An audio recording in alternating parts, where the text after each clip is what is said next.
Thinking of making a move and looking to save a bit of money on your next home purchase? Well, in this video, I'm covering all the clever ways to save as much money as possible. So keep watching.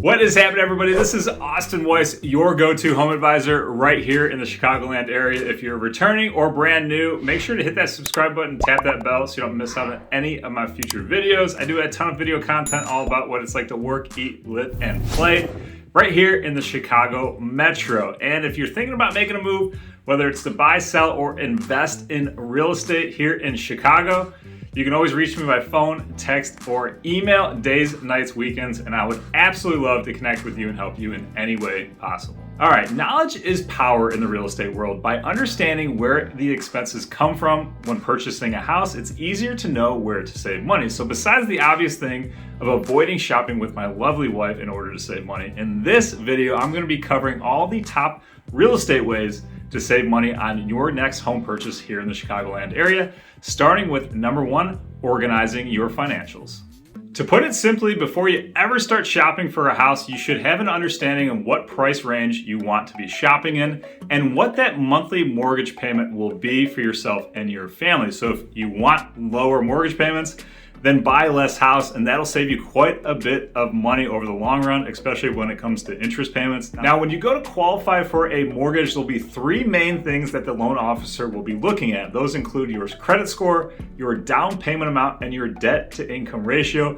Basically, the better these three items are, the lower your interest rate will be, the more you'll be able to qualify for, and the more you'll be able to save for in the long run. If you want to know more in depth about these three items, you're always welcome to reach out to me, or I can connect you with my preferred lender to have a more in-depth conversation. Now, if you're a small business owner like I am, you want to make sure that you have all your documentation in order for the last few years, showing how much you've paid yourself through your business, because for some reason, our financial industry does not look kindly on business owners. They prefer someone to be working for someone else for whatever reason. So definitely make sure you have all your documentation in order.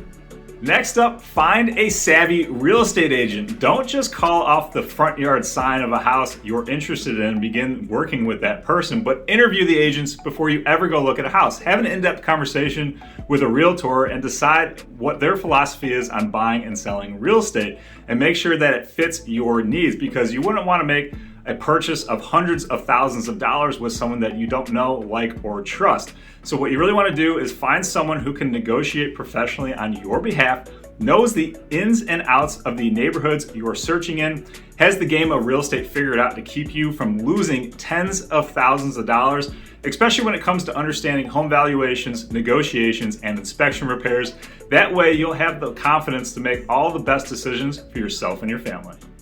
Moving on to number three, make a real estate plan with the agent that you want to work with. And this is exactly what I do when I meet with people on a Zoom call or in person before we ever go look at a homes, because putting that plan together will save you a ton of time, frustration, and energy, so that you can more quickly view the homes that you can actually see yourself living in, which is very important because you're not the only one looking at these homes. And I've seen it countless times where people just want to start looking at homes, they miss out on opportunities, and they end up making an offer on a house that they should have looked at previously or could have gotten to a few days ahead of time, and they get themselves into a bidding war and they cost themselves a boatload of money. When we meet to discuss your real estate plan, I will go in depth about the home buying process here in the Chicagoland area.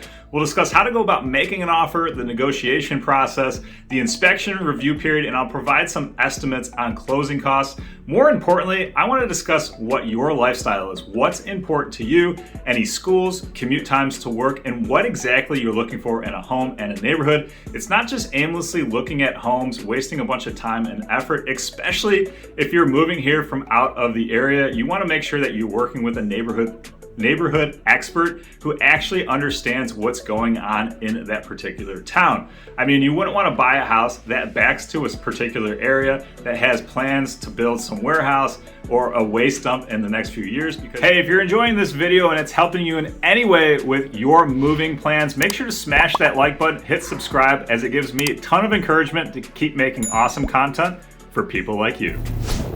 Going along with everything I've already spoke about in this video, number 4, choose a great lender. I cannot stress this enough, to work with a lender that is fantastic with communication, someone who's competitive with rates and fees without sacrificing customer service.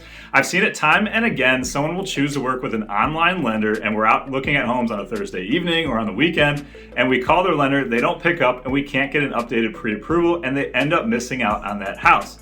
Then I look at them and go, I told you to work with a great lender. So if you're looking for a fantastic one, I have several that I work with on a regular basis, and I'd be more than happy to shoot them your way to have a conversation. Now, if you're looking to save some money on your mortgage, there are several ways to do that, starting with your down payment amount. Now, if you make a down payment of 20% or higher, you avoid PMI or private mortgage insurance, and you will get a better interest rate. You can still buy a house with a down payment of less than 20%. However, you will have that PMI fee tacked onto your monthly mortgage payment. Next up, you can buy down your interest rate, and there's a lot of different programs out there, such as a 2-1 home buy down program. You basically pay out of pocket or have the seller pay off closing costs for you, where they buy down your interest rate, and it's fantastic because you're going to end up saving tens of thousands of dollars in interest payments during the life of the loan. Speaking of life of the loan, you can take out different terms for your mortgage. 15 and a 30-year are the most common. I have seen a 20-year. Basically what the difference is, on a 15-year, you will end up saving quite a bit of money in interest payments over the life of the loan when compared to a 30-year. However, I'm a huge fan of just getting a 30-year and paying it down like a 15, or paying 13 payments out of a 12-month calendar year, and that'll save you a ton of money in the long run. Now, there are different loan programs with saving incentives, especially if you're a first-time home buyer, or there are different perks depending on which career field you're in, which takes us right into number 5. Now, this particular saving tip will be dependent on your career field, but if you're a teacher, law enforcement, firefighter, or emergency technician, ask your lender up front when you're qualifying for a loan if there's any special programs or grants to help you with down payments. Also, for doctors, there's physician loans, which involves no PMI payments, because I know that you have a ton of outstanding debt from all those years of being in class for your student loans. So definitely ask about physician loans. And then if you're a veteran from our military, a VA loan is an awesome perk. It has some great incentives that will save you tens of thousands of dollars in the long run. If you have any questions about any special programs, I definitely would recommend reaching out to me, and I'll put you in contact with my preferred lender.